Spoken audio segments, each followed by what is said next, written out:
teman-teman, saya Salsabila Syifa akan menjawab soal yang pertama dan yang nantinya akan dilanjut oleh teman saya Nia.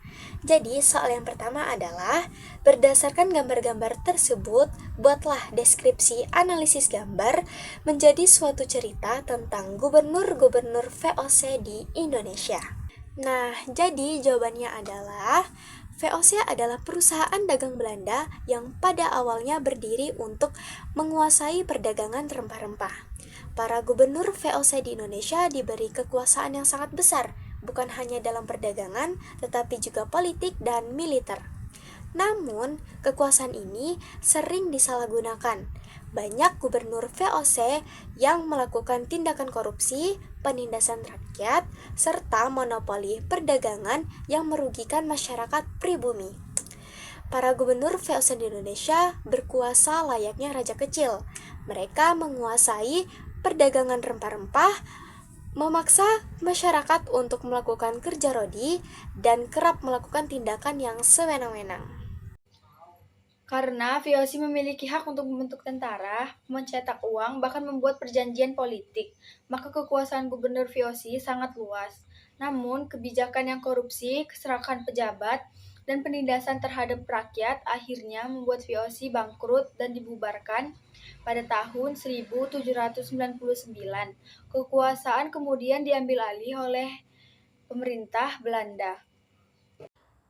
Melihat maraknya kasus korupsi yang telah terjadi di Indonesia yang dilakukan oleh pejabat daerah maupun anggota dewan, bagaimana analisismu mengenai Indonesia ke depannya ditelaah berdasarkan keruntuhan VOC.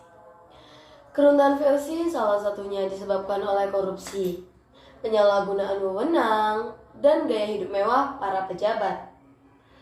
Hal ini bisa menjadi pelajaran berharga bagi Indonesia saat ini. Jika korupsi merajalela, maka Indonesia kita akan mengalami kemunduran.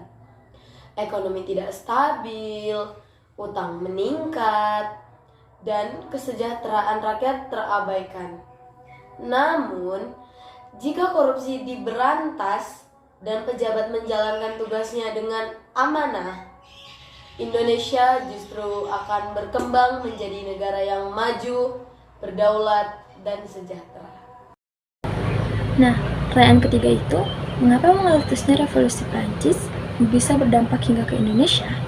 Revolusi Prancis bisa berdampak ke Indonesia melalui nasionalisme, demokrasi, dan hak asasi manusia yang mengilhami perjuangan kemerdekaan di kalangan golongan terpelajar. Revolusi Prancis pada tahun 1789 juga membawa gagasan kebebasan, persamaan, dan persaudaraan, atau biasa dikenal sebagai Liberté, Égalité, dan Fraternité. Dampaknya terasa hingga ke Indonesia karena yang pertama itu, gagasan kebebasan dan persamaan menginspirasi gerakan perlawanan rakyat terhadap penjajahan. Kemudian, setelah revolusi, Prancis menjadi kekuatan besar di Eropa. Saat Belanda dikuasai oleh Prancis atau saat masa Republik Bataaf dan kemudian pemerintahan Napoleon, wilayah jajahan Belanda termasuk Indonesia juga ikut dipengaruhi. Akibatnya, sistem pemerintahan dan hukum di Hindia Belanda juga mengalami perubahan terhadap pengaruh Prancis.